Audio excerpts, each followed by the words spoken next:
This program contains subject matter and language. It's only a kick, a jump, a block. It's only a serve. It's only a tackle, a run. It's only for the fans. After all, it's only pressure. You got this. Adidas. This episode is supported by FX's Clipped, the scandalous story of the 2014 Clippers owner's racist remarks captured on tape and heard around the world. The series charts the tape's impact on a dysfunctional basketball organization striving to win against their reputation as the most cursed team in the league. Starring Lawrence Fishburne, Jackie Weaver, Cleopatra Coleman, and Ed O'Neill. FX's Clipped, streaming June 4th, only on Hulu. That may be disturbing to some viewers. Viewer discretion is advised. There we go again. More technical problems. We live in the 21st century. Savage, unfiltered.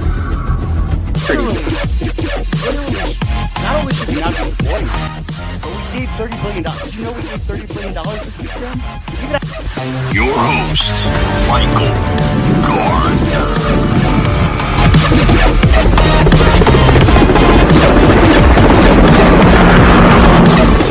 Like a Hellcat.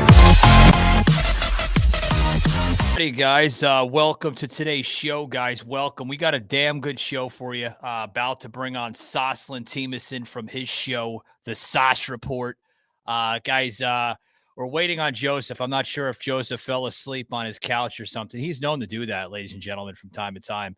But until Joseph gets here, I want to bring Sos here on the camera here.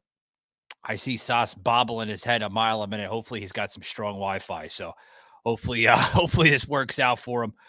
Guys, we're supposed to have Derek from Waam Radio join us here on the show. So got to get the water in for this one, guys. So yeah. So we're about to bring Sos in here. Sos, how's it going, buddy? Welcome, man. What's going on, buddy? Man, what's going on is I asked for a code of conduct, from UW-Madison. Yeah. Redacted papers. Oh my goodness! Like I've asked that. Okay. Right. Get this. Okay. They're like trade secrets documents, consistent trade secrets are defined in Wisconsin statutes. It would harm the public's interest. Why don't you cry me a river, UW-Madison? Oh my goodness. I'm giving it up. Yeah, you're getting so it's going to be a rather interesting stuff. Well, yesterday, guys, we had I had the opportunity to be on Tommy Nation Politics. Oh, damn good show. Damn good show. Yeah, guys, we got a clip here. Yeah, we got a clip here that I'm about to plug in, guys. Check this out. Directed the murder of U.S.-based journalist Jamal Khashoggi.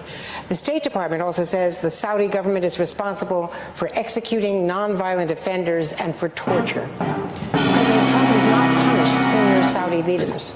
Would you? Yes, and I said it at the time. Khashoggi was, in fact, murdered and dismembered. And I believe in the order of the Crown Prince. Shut up. And I would make it very clear, we were not. Shut this goon up, Sos. This guy's a freaking goon. This is our president of the United States. I got to get a water here because I'm going to be going out of words here. Sos, man, talk to me. What's going on, man? He's got to give more money to them. That's what they have to do. Yeah, definitely. Definitely got to get some more money in here. I want to plug that in a little bit more, guys, but we're going to bring our guest in here. Joining us here from Waam Radio, Derek, man. What is going on, buddy? Hi, Michael. Can you hear me okay?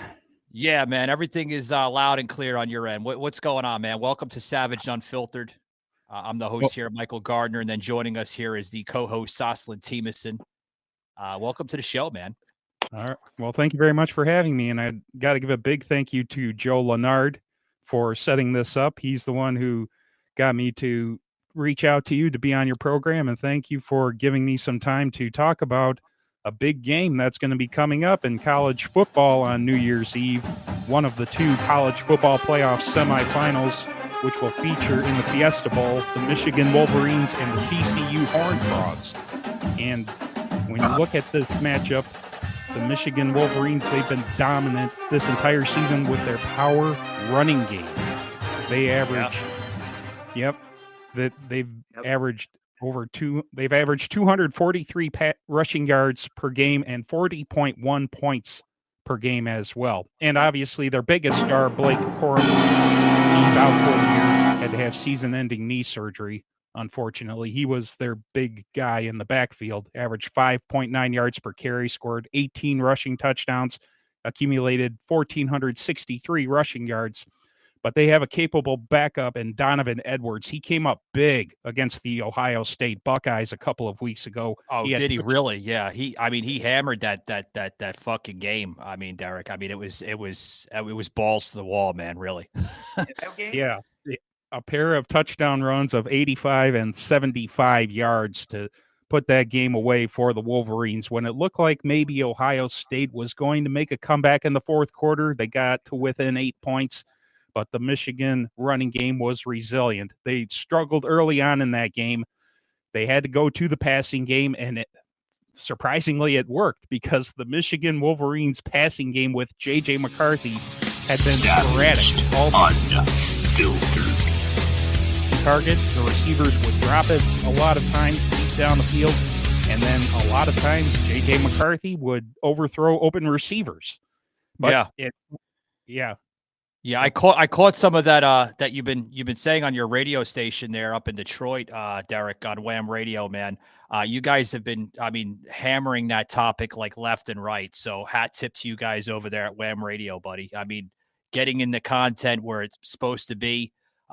Thank you very much. That's all I have to say. Big follower of you guys up there in Detroit. All right. Well, thank you very much, Michael. I truly appreciate it. So I want to talk about a little bit of college football. Sauce and I, we've been kind of tackling this, man. What do you think is going to happen with this Georgia Bulldog and Alabama? Oh, well, actually, Georgia's playing Ohio State. Yeah. Excuse me, I had it backwards. Yeah. Sorry about that. Yeah, I had it backwards. Yeah. What do you think of that game? Bad. To be honest, I haven't watched that much of Georgia this year, but I know they've got a strong run defense, and they get after the quarterback pretty well. So C.J. Stroud, when he went up against Michigan and they brought pressure to him, he struggled. He couldn't complete passes on a consistent basis. So I truly believe the Georgia defense, they've got some great athletes, and they're going to be able to bring the pressure to get in C.J. Stroud's face and create a lot of havoc for him and try to make the Ohio State offense one-dimensional, be a running team. And that's not what Ohio State wants to be. They want to throw the ball all over the parking lot, play sandlot football, style football. And that's just, in my mind, that's not going to really happen for Ohio State in this game. And I think it's kind of karma at the same time, too, because the Buckeyes, they backed into the college football playoff, really didn't earn it in a way, they didn't win their conference championship. And because USC got smoked by Utah in the Pac-12 championship game, that's ultimately how Ohio State got in. And they obviously, the college football playoff committee, they didn't want to have a rematch between Michigan and Ohio State. So that's why they kept Michigan. Yeah, did you see the game? Did you see the game this past Saturday, man, with LSU? In my eyes, man, they dominated that game 50-30 this past Saturday. Yeah, I was watching some of that game, but see, the thing with me is if I'm not watching anybody, if Michigan's not playing in the game and it's a blowout, typically I turn it off. So once I saw that Georgia or LSU was making somewhat of a comeback, possibly maybe could make a game of it, and then all of a sudden Georgia started pulling away once again. I knew in my mind Georgia was going to win this game going away, and that's ultimately what they did with their big tight end Brock Bowers for Georgia. That guy is a beast. He's going to be obviously playing in the National Football League for somebody. He could be the next Travis Kelce I see him going over to possibly, and this is my own personal opinion, possibly the Bucks, or I mean, maybe New York Jets might pick him up in the offseason. You never know, man. Or what about the Right? Chicago Bears? Chicago Bears, Sauce says, yeah, I agree with Sauce. Yeah. Well, I don't know. Chicago needs to be rebuilt their damn team. That's what I think. So, what's your actual name besides Wham Radio? Oh, well, yeah, our moniker is actually Wham Talk 1600. We're on AM 1600 and also 92.7 FM up here in Ann Arbor, Michigan. And actually the FM transmitter is based out of Chelsea. That covers a little bit of a smaller area, and we also stream online at whamradio.com. Well, so I covered the Chicago got exposed that they're not a good team after all, and I think it could be versus Michigan State versus Georgia in the championship, and I hate to say it, I'm going to beat it back to back win because they got a good run defense, they got a good run game. Their defense game, and that's what Michigan is comprised of. Yeah, and that is scary to think if Michigan ultimately beats TCU and Georgia beats Ohio State, which I believe will happen, and the Michigan-Georgia matchup for the national championship. That's ultimately going to be the huge test for Michigan. They got walloped by Georgia last year in the college football playoff semifinal, and J.J. McCarthy, the Wolverines starting quarterback, he's made it a point that this team has not forgotten about that beating, and hopefully they have learned their lesson from that game last year, and maybe they've got something in their back pocket. I know Blake Corum, their star running back, won't be playing, so that certainly does not help the Wolverines in that aspect. But with Donovan Edwards, their backup running back, then Blake Corum. So once he sees the hole, he has the ability to make guys miss. I mean, if you watch the Big Ten championship game on that 60-yard run in the second half, all of the offensive linemen. He took that damn. Yeah, he took it hard, Derek. I mean, he ran that ball like there was no tomorrow, man. I follow Michigan very well, and I mean they have a tremendous squad under their belt. They really do. I've mentioned this with Sauce many times in the show, including mine and his on the Sauce Report. And I mean, we got into great detail, and Sauce was like, Michigan is going to go there all the way. But I mean, you can't forget about Georgia. I mean, the Bulldogs, every single freaking game, man, they're fucking pulling like hammies, like left and right, literally. I mean, it's just the way they are in Athens. I mean, they're proud of their team there in Athens, Georgia. And it's a tremendous stadium for folks that haven't been over to Athens, Georgia. A historic little town, man, but the people behind that stadium, Derek, I've never seen the amount of passion coming out of this fan base there in Georgia. They get so loud, they get so rowdy, and they're behind their Bulldogs. So I think Bulldogs, man, they're going to go all the way.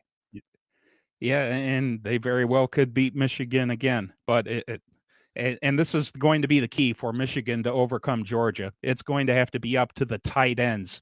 Michigan, I think they're going to have to run a lot of double tight end formations. And with Luke Schoonmaker and Colston Loveland, Joel Honigford, and Max Bredesen, those are four highly capable tight ends for the Wolverines who can block in the running game. And they've shown that consistently throughout this entire season. Ultimately, that's what's going to come down to if Michigan wants to pull off this upset. And it would be a pretty big upset. And I know Georgia, they'll probably be at least a touchdown favorite if both of these teams end up playing for the national championship. So I think Georgia relies heavily on the run game, but they also have a good pass. Yeah. And Georgia, I'll give, from what little I've seen this year, and unfortunately I have to plead ignorance because the way it works with me in watching college football, I work on Saturday afternoons here at Wham Radio in Ann Arbor. So most of the time I have to record the Wolverines football games, and then I go back home and watch them, typically starting about 5 o'clock. And then I I methodically take notes on each game, and it takes me sometimes between 3 and 4 hours to take notes on each game for my own program on Sunday afternoon.